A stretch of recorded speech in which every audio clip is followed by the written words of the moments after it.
शहजाद साहब, आप मुझे बता दीजिएगा कि अभी बानी की तरफ से जो एक ट्वीट किया गया जिसमें उन्होंने SIFC को गैर कानूनी करार दिया, आपको नहीं लगता है कि ये एक ऐसा मौका है, खासतौर पर तब जब पाकिस्तान ग्लोबल टेररिज्म इंडेक्स 2025 में दूसरे नंबर पर है, ये रिपोर्ट सामने आ रही हैं, तो जेल से भी बैठे हुए शख्स की तरफ से ऐसे बयानात नहीं आने चाहिए। बाकी जो पार्टीज बाहर हैं उनको तो दहशतगर्दी के खिलाफ इकट्ठे होना ही है, लेकिन बानी को भी जरा सा हाथ होला रखना चाहिए, इस तरह के बयानात नहीं आने चाहिए सर। बिस्मिल्लाहिर्रहमानिर्रहीम। बहुत शुक्रिया आसमा। देखिए, ये जो अभी बात की नौशाद साहब ने और उससे पहले काशिफ रफीक साहब ने, तो उन्होंने मतलब जो उसका जिस्त है वो ये है कि जी वो मुंह नहीं लगाते, वो खत नहीं पढ़ते, वो बात करना नहीं चाहते, जी वो जी। हुकूमत नहीं बात करना चाहती, वो एस्टेब्लिशमेंट नहीं बात। अच्छा, तो फिर अब मुझे बताइए कि बतौर फ्री के सानी आपके पास क्या ऑप्शन है?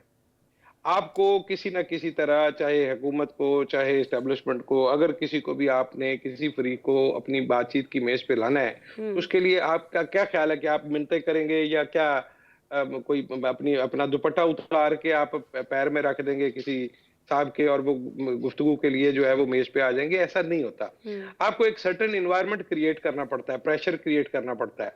ये वो जो जो कहते हैं ना कि टॉक टॉक फाइट फाइट, तो आप बातचीत भी करते रहते हैं और लड़ाई भी करते रहते हैं। ठीक। आपको प्रेशर बढ़ाना पड़ेगा, और ये प्रेशर बढ़ाने के हवाले से अगर वो कोई ट्वीट करते हैं या सोशल मीडिया पे, और वैसे भी उनके लिए जो आप ताना समझते हैं कि वो सोशल मीडिया की टीम है या डिजिटल मीडिया की वो पार्टी है या वहीं के वजीर आजम है वगैरह वगैरह, तो ऑब्वियसली वो अपनी कोर जो उनकी कॉन्स्टिट्यूएंसी है वो उसी में जाएंगे और उसी में खेलेंगे, तो वो वहां पे आपको तंग कर सकते हैं, वो आपको तंग करेंगे। काशिफ साहब वो यहाँ आपको आपको इस रोकना चाह आप रहे हैं, बस एक सेकंड के लिए। जी नहीं, काशिफ साहब। काशिफ साहब हमेशा मुझे ही रोकते हैं। मैं काशिफ साहब से सिर्फ इतनी गुजारिश कर दूं, मुझे आर्गुमेंट कंप्लीट कर लेने दें, उसके बाद जो सोटा मारना है मुझे मार लें, चलें, ठीक मैं हो गया, तैयार ठीक हूं। हो गया, आप कंप्लीट अच्छा, कीजिए अपनी बात। मैं ये कह रहा हूं कि वो ये तमाम एफर्ट जो कर रहे हैं वो कर रहे हैं एस्टेब्लिशमेंट और हुकूमत को किसी टॉकिंग टर्म्स पर लाने के लिए। ठीक है। उसके लिए वो प्रेशर बढ़ाएंगे, कभी वो धरने का वो आवाज लगाते हैं, कभी वो सोशल मीडिया पे कुछ करते हैं, कभी मुज़ाकरात के लिए लोगों को, तो ये सारी मिक्स एंड मैच है बेसिकली।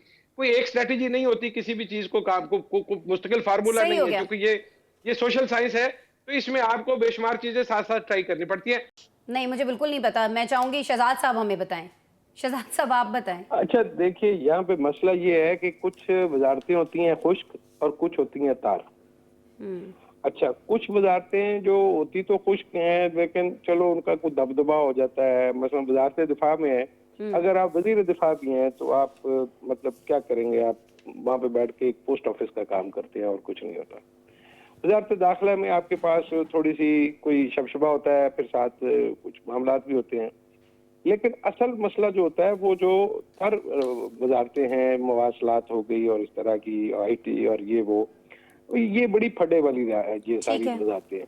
तो अब अगर हमने ये सारा कुछ किया है, ये जो हमने पहले एक हुकूमत को नीचे गिराया, फिर दूसरी लाए, फिर उसका एक्सटेंशन आगे चला रहे हैं, जी जी। तो अगर उसके बाद भी वो मतलब वो कहता है ना कि अगर पंजाबी एक स्टेज ड्रामा था, उसने कहा कि अगर मैंने पहनते हुए आते भी पैसे नहीं लबनी तो फिर कदों लबनी है। ये शहजाद साहब PTI की बात कर रहे हैं, नौशाद साहब बहुत सारी चीज़ों पे देखिए इतराज़ भी कर रहे थे जो आसमा, PTI की जानिब से या उनके सपोर्टर्स की जानिब से कही जाती हैं, लेकिन ये फरमा दीजिएगा कि PTI तो अभी भी ये क्लेम करती, शहजाद साहब, हमें दिखाई देती है कि जो फैसले उसने किए थे दहशतगर्दी के खात्मे को लेकर, वो फैसले बिल्कुल दुरुस्त थे।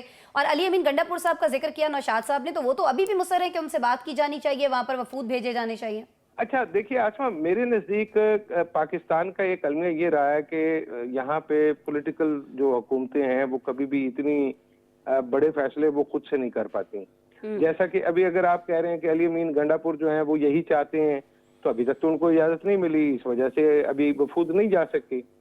तो अगर हम इसका इल्ज़ाम सरासर जो है वो पिछली हुकूमत पर डाल देंगे तो उससे भी मसला हल नहीं होगा।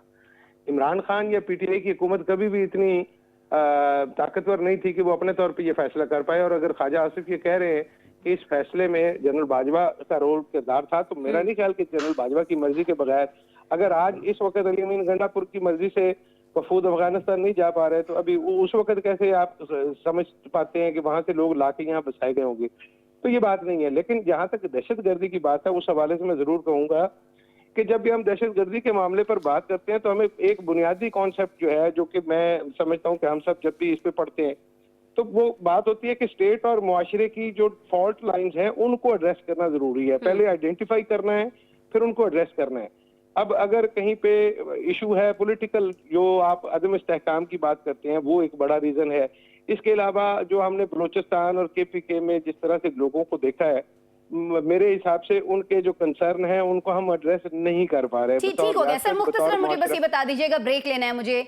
आप समझते हैं कि हल जो है वो मुज़ाकरात के अंदर है, सिफारतकारी के अंदर है, या आप आजम साहब की बात से इत्तेफाक करते हैं कि नहीं अब बदला लेना ही मुनासिब है? मिक्स एंड मैच है। बेसिकली पॉलिटिकल पार्टियों को इकट्ठा करेंगे एक तरफ और उनको एस्टेब्लिशमेंट के साथ बैठ के इस पे एक राय लेके, तो जैसे पहले आपने किया था, पहले जब ऑपरेशन किया था तो सारों को साथ लेके चले थे, अभी भी सारों को साथ लेके चले। पहले ऑपरेशन इत्तेफाकी राय से, बामी मुशावरत से और इत्तेफाकी राय से आप ये समझते हैं कि इसका हल निकलना चाहिए।